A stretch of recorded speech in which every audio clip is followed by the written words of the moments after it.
2022 में मैंने हज में जाना था, तो मुझे गिरफ्तार कर लिया इन्होंने और वो हज मेरा रह गया। 2023 में मैंने हज में जाना था, मैं अगवा हो गया, फिर मेरा हज रह गया। 7 दफ़ा मैं गिरफ्तार हुआ हूँ, कुछ 2.5 दर्जन मुकदमे हैं। मैंने अदालत में भी कहा, मैंने कहा सर ये तो चलते रहेंगे, अभी 2.5 दर्जन मुकदमे, किसी में कुछ नहीं हो सका, आइंदा भी नहीं होगा। मैं ज़रा हज करके आ जाऊँ, फिर निपट लेते हैं सर, दोबारा मुकदमे आ जाएंगे, फिर लड़ लेंगे मुकदमे। यही मेरा मुल्क है, यही मैंने रहना है। मैंने अभी प्रॉपर्टी खरीदी है थोड़े दिन पहले, मैं इसको छोड़ के कहाँ जाऊँगा। यानी मैं जब वापस आया, जब मैं अगवा था, वापस जब मैं आया तो मैंने आने के बाद यहाँ पे पाकिस्तान में जो बचे हुए पैसे थे वो भी खर्च कर दिए कि मैं यहाँ से जाऊँ ही ना, मैंने इधर ही रहना है, यही मेरा मुल्क है। ये मुकदमे दोबारा भी होंगे, ये कोई आखिरी मुकदमा तो नहीं हुआ मेरे पे तौहीन आईजी का, और भी मुकदमे होंगे। अभी मैं जाऊँगा, हज करूँगा, वापस आऊँगा, फिर जाऊँगा, फिर वापस आऊँगा, इधर ही रहूँगा। लेकिन मेरे पास आज़ादी होनी चाहिए ट्रैवल करने की, जहाँ मैं जाना चाहूँ मैं जाऊँ और जब मैं वापस आना चाहूँ मैं आऊँ। ये आज़ादी क्योंकि सारे पाकिस्तानियों के पास होती है, तो मेरे पास भी होनी चाहिए। अदरवाइज हूँ मैं यहीं पे इंशाल्लाह, और जितने मुकदमात मजीद होंगे उनको भी फेस कर लूँगा। 2.5 दर्जन किए हैं तो बाकी भी कर लेंगे इंशाल्लाह। इमरान साहब आपने अदालत को कहा है गुफ्तगू करते हुए कि अगर आप मोहसिन अख्तर के नहीं होते तो शायद मुझे इतने अरसा जेल में ना गुजारना पड़ता। जेल में नहीं था मैं, वहाँ अगवा थे या जो भी आपको किया गया था, इस हवाले से आपने जिक्र अदालत। और मैं आपको एक चीज़ बताऊँ, जेल जो है ना वो तो वॉकिंग इन द पार्क है। जेल जो है वो वॉकिंग इन द पार्क है। मैं अभी जेल में बंद हुआ 20 दिन, मेरा 1 किलो वजन बढ़ गया था। अगर सवाल में जी भाई प्लीज। मैं ये कहना चाह रहा हूँ कि आपने उनको जिक्र किया, हमें कुछ ऐसी चीज़ें भी नज़र आ रही हैं कि जिस पॉलिटिक्स नज़र आती है हमें, तो क्या ये कहीं ये केस जो है खासकर मिसिंग पर्सन का कहीं इसका शिकार तो नहीं हो जाएगा? देखिए, आप सब लोग यहाँ पे इकट्ठे हुए थे, एक शायर और एक सहाफ़ी को उसके अगवा के मामले में। आप सब यहाँ पे सिर्फ इसलिए नहीं आए कि आप इसको रिपोर्ट करना चाहते हैं। मैं ये देख रहा था आप में से अक्सरियत उस तरफ खड़ी थी जिस तरफ मुद्दई खड़ा होता है केस का, कि हमें हमारा बंदा वापस चाहिए, और ये आप सबके दिल की आवाज़ भी थी। ये आवाज़ कोई भी सुने, उसका शुक्रिया ही अदा किया जा सकता है और उसको अप्रिशिएट किया जा सकता है। इसके ऊपर जस्टिस मोहसिन अख्तर कियानी साहब ने अपनी जिम्मेदारी अदा की है ना, अपना फ़र्ज अदा किया है। उन्होंने कोई ऐसा काम नहीं किया कि आउट ऑफ द बॉक्स जाके, आउट ऑफ द वे जाके उन्होंने कोई चीज़ हमें लेकर दे दी हो जो कानूनन हमें वो हमारी वो नहीं बनती थी और उन्होंने हमें दे दी। ऐसा नहीं हुआ। उन्होंने हमें कानून के मुताबिक इंसाफ दिया। हम उनके शुक्रगुजार इसलिए ज़्यादा हो रहे हैं कि यहाँ पे ऐसे इंसाफ मिलता नहीं है नॉर्मली। जहाँ तक अदलिया पोलिटिसाइज हो रही है, आप वो कह रहे हैं भाई वो अब से थोड़ी हो रही है, वो तो बहुत पुराना सिलसिला है। उम्मीद करते हैं कि कभी रुक जाएगा इंशाल्लाह। इमरान साहब, आज बड़ा खुशी का दिन है, आपका नाम भी सेल से निकल गया, अहमद फराद शायद भी वापस आ गए। जब भी कोई खुशी आती है एक वीडियो बड़ी वायरल होती है, आपके हम शक्ल बंदा है अच्छा यार, वो टैलेंट मेरे में नहीं है। मैंने ना बचपन में कुछ 4-5 दफ़ा कुछ शादियाँ वादियाँ आती है, मैंने ट्राई व्राई किया, मेरे से हुआ ही नहीं। सच जो बात है, वो टैलेंट ही नहीं है मेरे अंदर, और मुझे उस बात का दुख भी है। लेकिन अच्छी बात है कि मेरे से मिलती जुलती शक्ल का एक आदमी है, वो बड़ा टैलेंटेड है, उसको देखकर लोग समझ रहे हैं मैं हूँ, तो मैं बड़ा अप्रिशिएट करता हूँ उसको। थोड़ा सा वो और मेहनत करे तो बिल्कुल मेरी तरह हो जाएगा, फिर मुझे भी लगेगा शायद मैं ही हूँ। आप भी सोशल मीडिया यूज़र हैं, तो आज कोर्ट में भी सोशल मीडिया की बात सुनाई दी है, जिस तरह से आज वज़ीर कानून ने बात की और फिर जस्टिस साहब ने भी रिमार्क्स दिए कि वो तो देखते नहीं सोशल मीडिया को। क्या लगता है कि अब बैन की तरफ कोई मामला जा रहा है या कोई मज़ीद सख्त शराइत लागू करने जा रहे हैं सोशल मीडिया पर? देखिए, आप दुनिया से पैसे लेकर इस्तेमाल करते हैं, जिन मुल्कों से आप पैसे लेते हैं ये उनका सोशल मीडिया है। आप एक लिमिट से आगे जाके इसको बैन नहीं कर पाएंगे। आप चाइना की तरह और रशिया की तरह खुद कफील मुल्क नहीं है, ना आपके यहाँ पे बादशाहत है। जिन मुल्कों ने ये सारा कुछ किया है वहाँ पे ये जो जमहूरी और ये जो पार्लियामेंट्री डेमोक्रेसी है, ये वहाँ पे नहीं है उन मुल्कों में। हमें उन्हीं मुल्कों को फॉलो करना है जिनसे हम पैसे लेते हैं और जिनका सिस्टम हम इस मुल्क में चलाते हैं।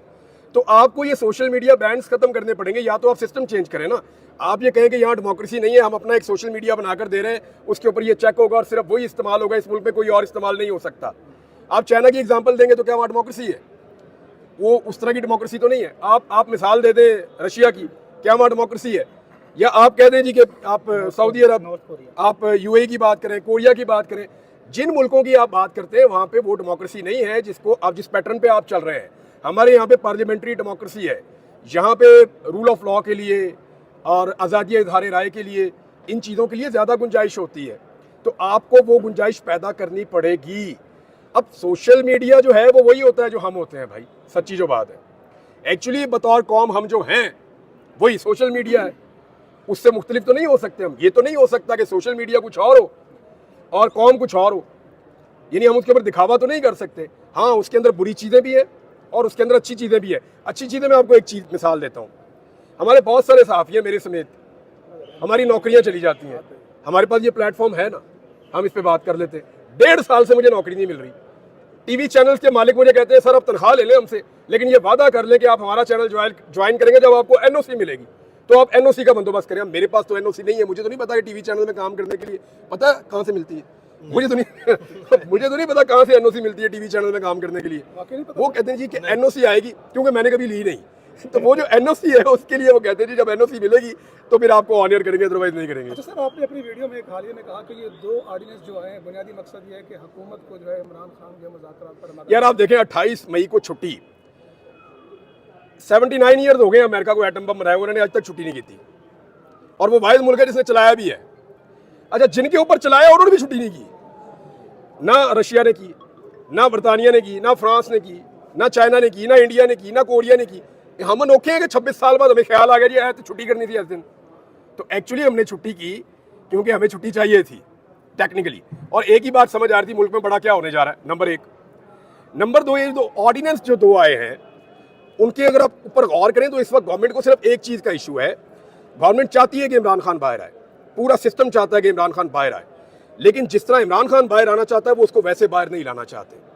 वो चाहते हैं कि इमरान खान उस तरीके से बाहर आए जिस तरीके से पाकिस्तान में एक पैटर्न बना हुआ है बाहर आने का। मेरी बात आप समझ रहे हैं? जैसे आज हमारे शायर को बाहर लाया गया, वो एक ऐसे तरीके से बाहर लाया जाए कि बंदे का डंग मार दे, उसके बाद बंदा बाहर आ जाए। इमरान खान कहता मैंने बाहर भी आना है और डंग भी मेरा सही रहेगा, तो वो उस तरह बाहर नहीं आने देना चाह रहे। वो ये चाह रहे हैं कि इमरान खान बाहर जरूर आए, लेकिन एक ऐसे तासुर के साथ आए जिसमें डील का एक वर्ड इस्तेमाल किया जा सके। कल नवाज शरीफ की तकरीर और शहबाज शरीफ की जो तकरीर थी, क्या लग रहा था आपको? सर मुझे ऐसे लग रहा था दोनों को इमरानियात पढ़ रहे हैं। जो दोनों भाइयों ने और जो पूरी पार्टी ने कल सारी बातचीत की है वो इमरान खान पे की है। मुझे तरस आना शुरू हो गया इनके ऊपर, यकीन करें आप।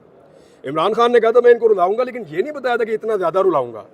मुझे बहुत बुरा लगना शुरू हो गया, I feel bad for them, कि वो बेचारे सुबह उठते हैं इमरान खान, शाम होती है इमरान खान, मुल्क से बाहर इमरान खान, मुल्क के अंदर इमरान खान, कैबिनेट में बैठते हैं इमरान खान, ऐवान में बैठते हैं इमरान खान।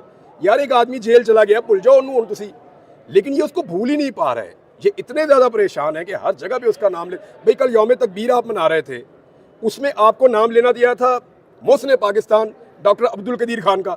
आप डॉक्टर अब्दुल कदीर खान का नाम नहीं ले रहे, आप इमरान खान का नाम ले रहे हैं बार बार। तो इमरान खान इनके आसाब के ऊपर सवार हो गया। और वो एक बात कही थी ना कि इमरान खान तो होगा, तो वो प्रॉब्लम इनको फेस करना पड़ रहा है। और एग्जैक्टली हबीब अकरम साहब का जुमला जो है वो साबित हो रहा है। सर पंजाब में जो कानून पास हुआ मीडिया के हवाले से, तो क्या आप भी मोहतात हैं अभी? नहीं, मोहतात किस बात का भाई, मैं तो इसको 2 साल से भुगत रहा हूँ। आप लोगों के लिए इनको ज़रूरत होगी हद तक इज्जत के कानून की, मेरे लिए उनको ज़रूरत नहीं है। 2 साल से ये कानून मेरे ऊपर लागू है। मिनट बाद मैं किसी ना किसी की हद तक कर देता हूँ, मिनट बाद किसी ना किसी की इज्जत जो है वो मेरी वजह से कहते हैं जी मजरू हो गई है, और एक भी केस साबित नहीं कर पाए, एक भी। चले मैं आज एक बात कहता हूँ, इन्हें लगाए मेरे ऊपर हद तक इज्जत कानून। नवाज शरीफ पाकिस्तान का सबसे बड़ा मुजरिम है। ये वो आदमी है जिसने जमहूरियत के खिलाफ सबसे ज्यादा साजिश की है। ये वो आदमी है जो रिकॉर्ड के ऊपर है, जिसने एजेंसियों से पैसे लेकर इस मुल्क के अंदर हुकूमतें गिराई हैं। ये वो आदमी है जिसने हमेशा एस्टेब्लिशमेंट के साथ मिलकर पाकिस्तान के वज़ीर आज़म को घर भेजा है। लो करो केस, इन्होंने कौन मेरे से कर दे केस, चैलेंज कर रहा हूं मैं इसको। हाँ जी, मेरा तो जाने का इरादा है। जिस तरह के सवाल आप लोग पूछ रहे हैं, मुझे लगता है आपका भेजने का इरादा नहीं है। मुबशर लुकमान को अपना गवाह बना लिया है। मुबशर लुकमान साहब की माजी की बहुत सारी गवाहियां निकाल के लोगों ने कल से अब तक पेस्ट कर दी हैं, तो मियाँ साहब को काफ़ी अफाका हो गया होगा। इद्दत केस का सर फैसला आना था शाहरुख अर्जुन, लेकिन वहाँ एक गुंजाइश मौजूद थी। वो मैं सदीक जान से पूछ रहा था, मैं कहा ये इसका तो फैसला आना था सदीक, ये फिर केस लग गया। उन्होंने कहा जी उन्होंने कहा था कि अगर वो दलाइल देना चाहें अब्बासी साहब, तो अब्बासी साहब इमरजेंसी में वापस पहुंचे, उन्होंने कहा मैं दलाइल देना चाहता हूँ। मुझे लगता है कि आज जज साहब को फैसला दे ही देना चाहिए, इसको और ना लटकाएं। मानिका को मार मानिका ने कहा है कि आप पे हमें एतराज़ है, आप फैसला नहीं दे सकते। जज साहब उठ के चले गए चैम्बर में, उन्होंने अब हाई कोर्ट को खत लिखा कि मैं फैसला दूं या ना। अच्छा, हाई कोर्ट में खत किसको? चीफ जस्टिस साहब को लिखा है। खबर मानिका को मार भी पड़ी है सर वहाँ पे। किसने मारा? और सर वकीलों ने और औरतों ने बोतलें मारी हैं। देखिए औरतें मारे एक अलग बात है, वकीलों को नहीं मारना चाहिए था। देखिए औरतों के जज्बात हैं इस बारे में, क्योंकि ये पाकिस्तान की जो अदलिया की हिस्ट्री है उसका एक अनोखा ही केस है। और जितना गन डाला गया, पाकिस्तान की औरतें इस पर बड़ी दिल बर्दाश्त हैं। उन्होंने अगर कोई रिएक्शन दिया है तो वो एक अलग बात है। और ख़वातीन कितना का मार देंगी, किसी को एक धक्का मार लेंगी, या किसी को गाली दे देंगी, या खड़ी होकर किसी को कंडेम कर लेंगी। ख़वातीन इतना ही कर सकती हैं, लेकिन किसी मर्द को हाथ नहीं उठाना, कानून हाथ में नहीं लेना चाहिए।